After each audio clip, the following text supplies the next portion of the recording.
Hi అండి, అందరికీ నమస్కారం అండి. ప్రభుత్వ ఉద్యోగులు ఎవరైతే ఉన్నారో పెన్షన్దారులు వారికి సంబంధించినటువంటి ఒక ముఖ్యమైన అప్డేట్ అయితే రావడం జరిగిందనమాట. ఆ అప్డేట్ ఏంటనేది ఈ వీడియోలో వెళ్ళి పూర్తిగా అయితే ఇన్ఫర్మేషన్ అయితే తెలుసుకుందామండి. ముందుగా వీడియో చూస్తున్న ప్రతి ఒక్కరు కూడా వీడియోని లైక్ చేయండి. చాలామంది అయితే వీడియో చూస్తున్నారు కానీ సబ్స్క్రైబ్ చేసుకోవడం లేదండి. దయచేసి సబ్స్క్రైబ్ చేసుకోండి, సపోర్ట్ చేయండి. తోటి కూడా వీడియోని షేర్ చేయండి. వివరాలు కనుక వెళ్ళినట్లయితే 317 జీవో లిస్టు ఇవ్వండి. అధికారులకు క్యాబినెట్ సబ్ కమిటీ ఆదేశం. స్థానికత ఆధారంగా 317 జీవో బాధితుల లిస్ట్ ఇవ్వాలని అధికారులకు క్యాబినెట్ సబ్ కమిటీ ఆదేశించిందనమాట.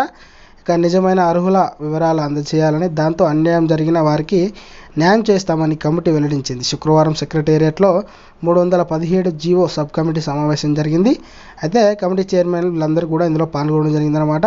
అంతేకాకుండా ఇక వచ్చిన దరఖాస్తులకు పరిశీలించి తర్వాత 30 నుంచి 40% ఉద్యోగుల దరఖాస్తులు రిపీట్ అయినట్టు సబ్ కమిటీ గుర్తించిందన్నమాట. కాగా ఈ జీవో వెసులుబాటును ఉపయోగించుకొని ఉద్యోగుల న్యాయపరమైన డిమాండ్ను పరిష్కరించాలని, చాలానే ఉద్దేశాన్ని ఇంకా వ్యతిరేకంగా కొంతమంది వారి సొంత జిల్లాకు పోవాలనే ప్రయత్నంలో ఇక ఉన్నారని అధికారులు మంత్రులు దృష్టికి తీసుకువచ్చారనమాట. ఇక అంతేకాకుండా చూసుకున్నట్లయితే అలాగే ఈ నెల 3న అంటే ఆగస్టు 3న మరోసారి సమావేశం కావాలని వారు నిర్ణయించడం జరిగిందనమాట. ఇక చూడాలి మరి ఏం జరగబోతుంది అనేది. ఇక అంతవరకు వేచి చూడాలండి. వీడియో రాగానే మీకు వీడియో రూపంలో అందిస్తాను. కాబట్టి వీడియో నచ్చితే లైక్ చేయండి. Thanks for watching.